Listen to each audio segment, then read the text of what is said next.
PMO, porn, masturbasi, dan orgasme. Kecanduan PMO terjadi ketika seseorang merasa terpaksa atau terbiasa untuk terus-menerus mengonsumsi pornografi, melakukan masturbasi, dan mencari orgasme untuk merasakan kepuasan. Kondisi ini seringkali mengganggu kehidupan sehari-hari, menyebabkan perasaan kecanduan, dan menurunkan kualitas hubungan interpersonal. PMO dapat mengarah pada ketergantungan emosional, di mana seseorang merasa sulit untuk merasa puas tanpa melakukan ketiga hal tersebut. Kecanduan ini juga dapat menyebabkan gangguan dalam kehidupan seksual nyata, karena seseorang bisa menjadi kurang tertarik atau terhubung secara emosional dengan pasangan. Fun fact, banyak orang yang tidak menyadari bahwa kecanduan PMO bisa mengubah cara otak merespons rangsangan seksual dan berdampak pada kesejahteraan mental secara keseluruhan. Game. Kecanduan bermain game online adalah fenomena yang semakin banyak ditemui, terutama di kalangan remaja dan dewasa muda. Orang yang kecanduan game cenderung menghabiskan banyak waktu di depan layar komputer atau ponsel untuk bermain game, seringkali mengabaikan kewajiban atau interaksi sosial di dunia nyata. Terlalu banyak bermain game dapat mengganggu kehidupan sehari-hari, merusak hubungan, dan menyebabkan masalah kesehatan fisik, seperti gangguan penglihatan dan postur tubuh. Fun fact, kecanduan game pertama kali diakui oleh World Health Organization sebagai gangguan mental pada tahun 2018. Judi. Kecanduan judi adalah kondisi ketika seseorang merasa terpaksa untuk terus berjudi meskipun ada konsekuensi negatif yang terjadi, seperti masalah keuangan, hubungan, atau pekerjaan.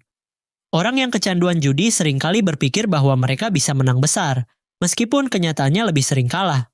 Kecanduan ini bisa membuat seseorang terperangkap dalam lingkaran perjudian yang merusak, karena mereka akan terus berjudi untuk mengejar kerugian atau mencari sensasi kemenangan. Fun fact, kecanduan judi telah dikenal sejak zaman kuno, dan di beberapa negara, kasino dianggap sebagai tempat hiburan legal. Meskipun masih ada banyak kontroversi terkait dampaknya pada masyarakat. Nikotin? Nikotin adalah zat yang ditemukan dalam daun tembakau, dan biasanya masuk ke tubuh lewat rokok atau vape.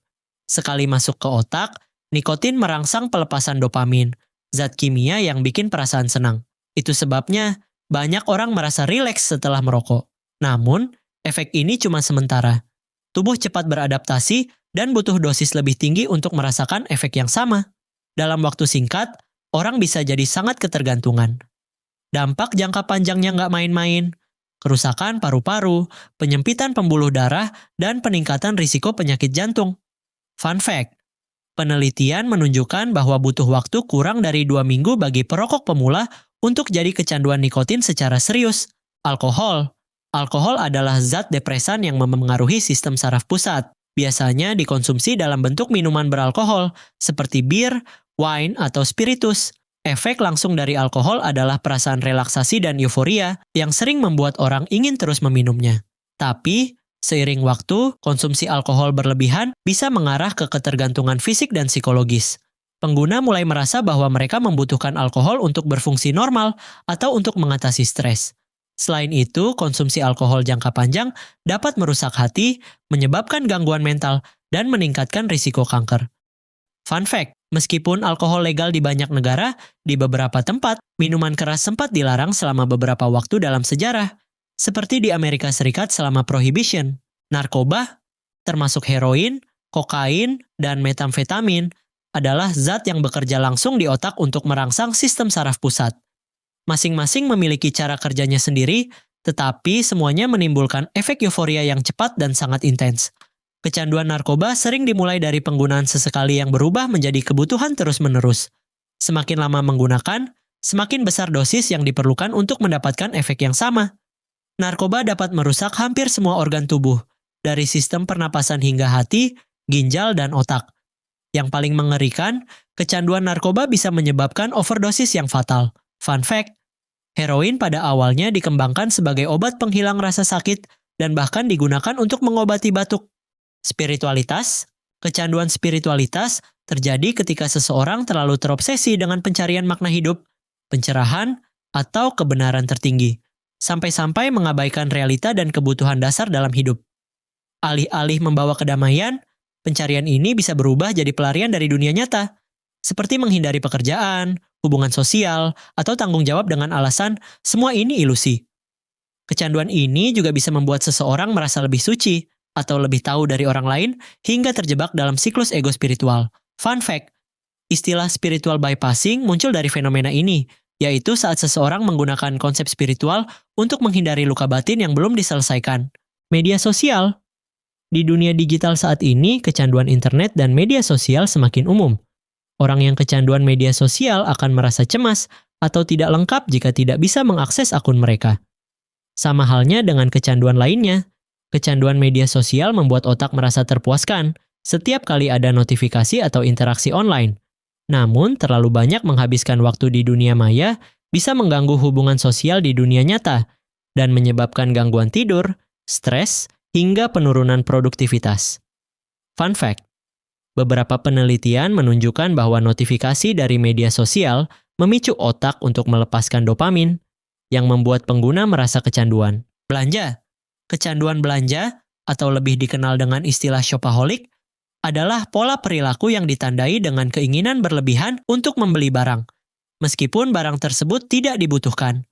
Kecanduan ini sangat memengaruhi aspek keuangan seseorang dan dapat menyebabkan penumpukan utang. Terkadang orang yang kecanduan belanja merasa senang atau lega setelah membeli barang, tetapi perasaan tersebut seringkali hanya sementara. Pada tingkat yang lebih ekstrim, kecanduan belanja bisa menyebabkan masalah mental serius, termasuk kecemasan dan depresi. Fun fact, kecanduan belanja banyak ditemukan pada orang yang merasa kekurangan perhatian atau rasa tidak aman dalam hidup mereka. Makanan. Kecanduan makanan biasanya terjadi ketika seseorang merasa terpaksa untuk makan berlebihan, bahkan ketika mereka tidak lapar. Makanan tertentu, terutama yang tinggi gula dan lemak, dapat merangsang otak untuk melepaskan dopamin yang memberi rasa senang sementara. Kecanduan ini bisa menyebabkan gangguan makan seperti binge eating dan obesitas. Pengidapnya seringkali merasa tidak bisa mengontrol keinginan mereka untuk makan meskipun mereka tahu itu tidak sehat. Fun fact, gula, salah satu zat yang sering membuat orang kecanduan makanan, telah disebut sebagai narkoba legal. Karena cara kerjanya yang mirip dengan narkoba dalam memicu sistem reward di otak. Kerja. Kecanduan kerja atau workaholism adalah kecenderungan untuk bekerja berlebihan, seringkali mengorbankan waktu untuk keluarga, teman, dan kesehatan.